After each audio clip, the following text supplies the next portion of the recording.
Okay, so last week we did introduction to wrestling, and we did a lot of stuff last week, so you can look on YouTube and catch up on it. We did some drags, snaps, throw-bys, Russian ties. This week's all underhooks. We're just going to kind of look at the underhook, and it's going to be like, this is like Greco-Roman kind of style of attacking the underhook. And I'm going to give you guys some kind of easy takedowns and kind of a safe way to play it that I think is very applicable and useful for Jiu-Jitsu specifically.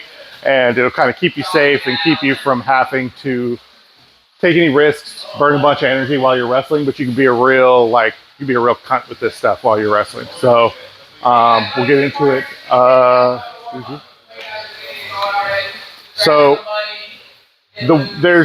We're going to go over basically like 3 types of underhook, right? We have our single underhook, double underhooks, high, double underhooks, low.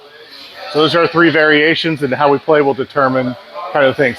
First rule about the underhook is you'll see a lot of people do this in jiu-jitsu. Like they snap, they get their underhook, and you see how my elbow's pointed to the ground? If he snaps a whizzer on me, that underhook isn't very good now, right? He's probably gonna win this exchange. So when I'm going with an underhook, the thing I want to think about is the direction my elbow's pointed. I don't want it pointed at the ground. I want it pointed parallel. High is better. Like if I can get it kind of going towards the ceiling, that's good.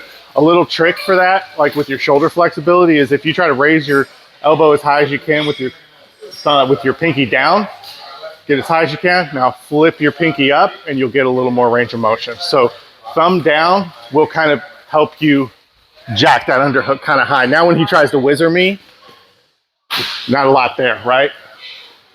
Another thing, general rule for underhooks, that this is a mistake a lot of people make. You see this at ADCC this last time, is when guys get underhooks, they tend to push too much.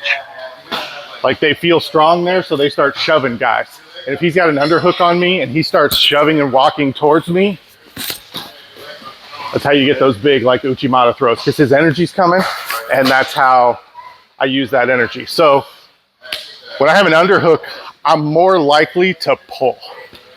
I'm pulling him, right? I'm pulling him towards me. If I want to send him this way, I'm going to kind of step in with my hips.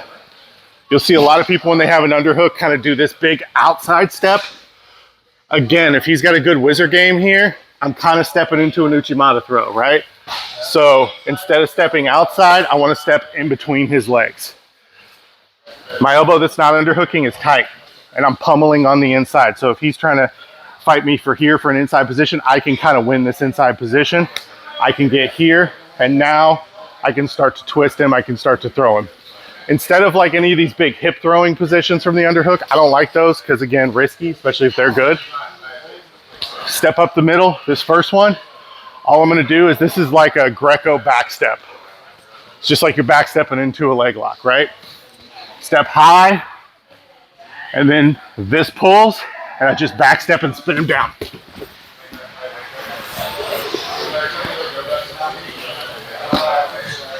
Real simple. So to get to your underhook, there's a couple setups. This first one I like a lot. Whenever you see guys hand fighting in jiu-jitsu, we'll come in, right? We're coming in and you'll see guys starting to reach and they're doing all this shit, and this starts this repetitive hand fight. I keep my hands tight.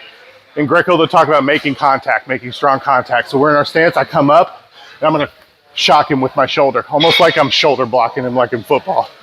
That's gonna give me access to his hand. So I come in, contact here. If I'm on this side, I'll just turn. I have a wrist cross grip. My elbow leans on his wrist or on his forearm, just like a saw, bone on bone. This opens him down. My elbow slips inside, windmill up. There's my underhook.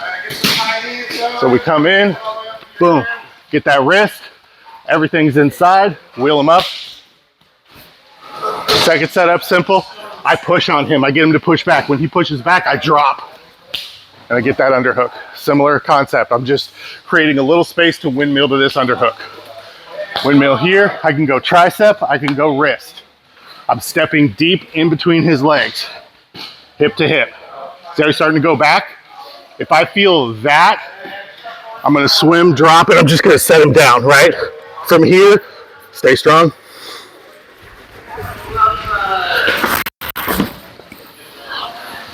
You're just bear hugging, pulling that low back in. So that's our first two. Bear hug straight down, spin down. Get our underhook set up. High, step in, back step spin, chest to chest, cover the head, go to work.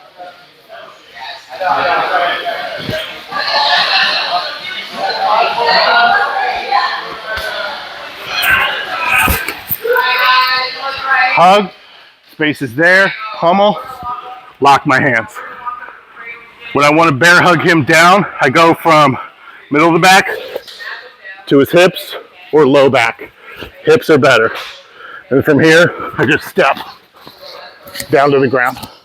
It's hard to stay up there, right? Yeah. Because you just fold it over. Give those a shot, I'll come around. 1, 2.